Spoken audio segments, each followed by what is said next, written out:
They traversed the evening when it was still tender, until it ripened into a night of 1,000,000 stars. The earth opened its mouth, letting out the great moon. It climbed the high cliffs to the left of the forest and dropped its webs of glistening light. It gave us tales of fantasy, visiting us with dreams. All days are born of pain from the ocean. The earth disgorges each day from the boundaries of a fierce night. Nandi followed the mountain path.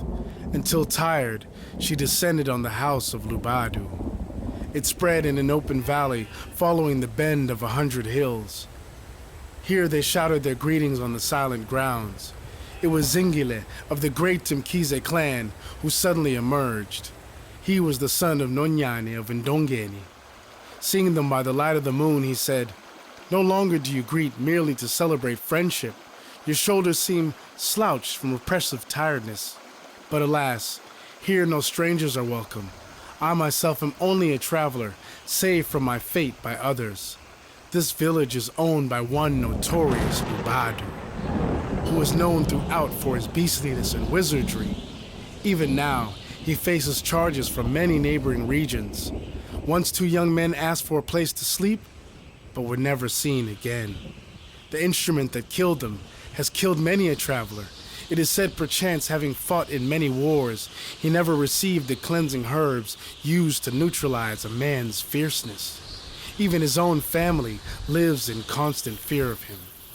Suddenly, a fierce man appeared, shouting and growling at them. "Who are these who enter my house by night? Do not the forest have a place for people to sleep?" Nandi, determined to mellow the beast and concerned too for the fate of her children, said softly, "The great forest are the homes of wild animals." The man flicked his eyes, staring at them from head to foot. Finally, he directed them to a large house. They tiptoed as they entered, fearing the lurking shadows.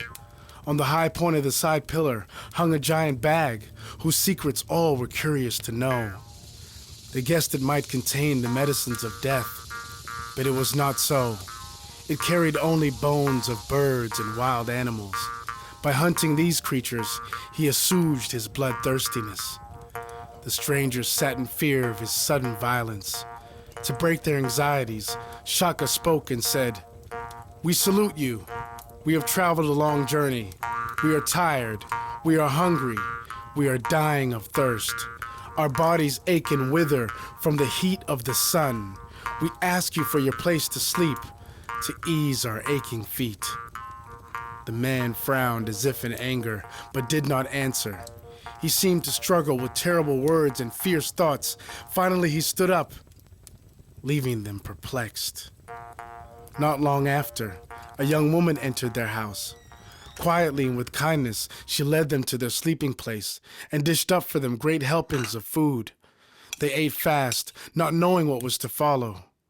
No sooner had they finished than sleep descended gently upon their shoulders.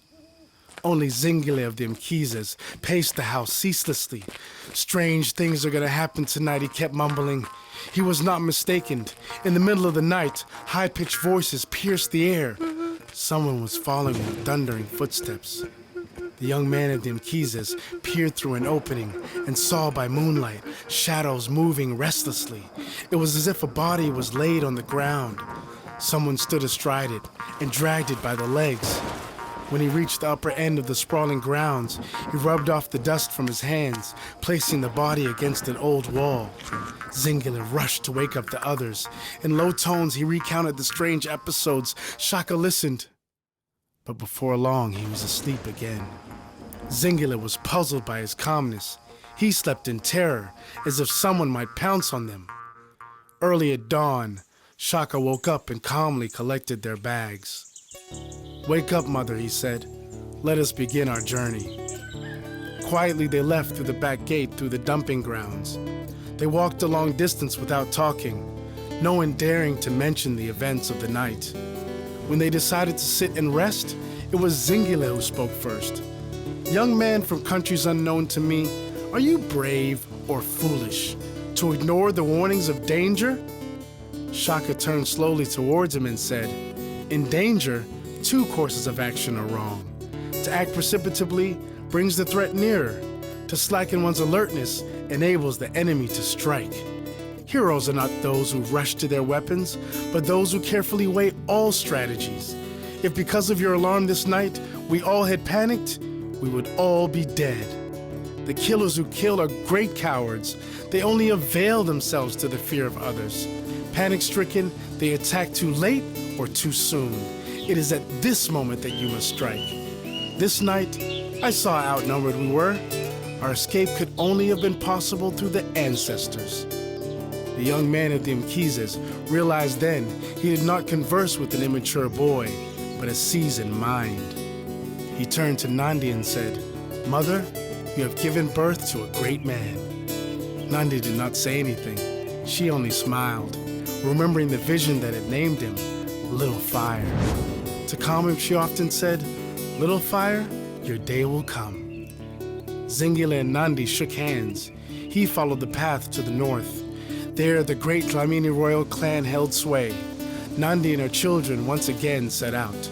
Crossing the little rivers and wide open valleys, they saw mountains that were gaunt with eternal hunger, as though they could swallow whole nations. The forest stood foreboding and threatening, thrusting their night over the earth. It was as if they would envelop the whole world. But our earth is often rescued by the great paths of infinity. Nandi and her children walked past processions of women. Some were carrying gifts to wedding feasts. Some were singing the great songs of the first fruit festival. They walked until they reached the great village of Mzimela. From every part of Nguni land, kings and princes sought his wisdom, each luring him with promises of greater wealth.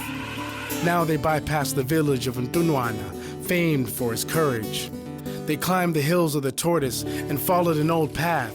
Here their shadows ran into a little river where bridges of stone were worn smooth by rains.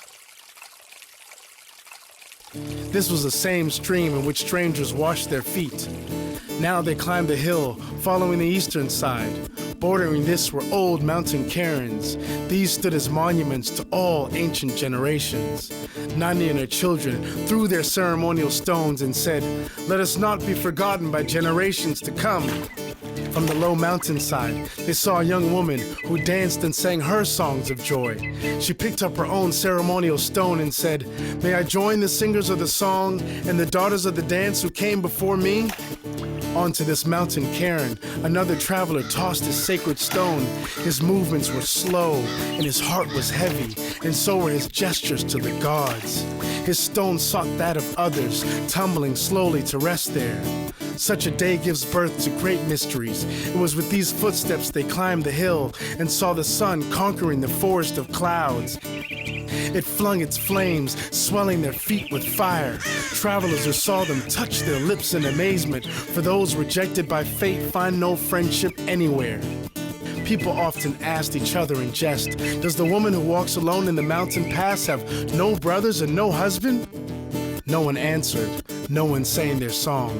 Still they traveled on, following the path of the ancient roots and sleeping under the white lights of stars. From every direction they heard nocturnal voices, for often fear creeps over the body like a poisonous spider. Sharp screams throttle the night, making dawn a vast field of joy.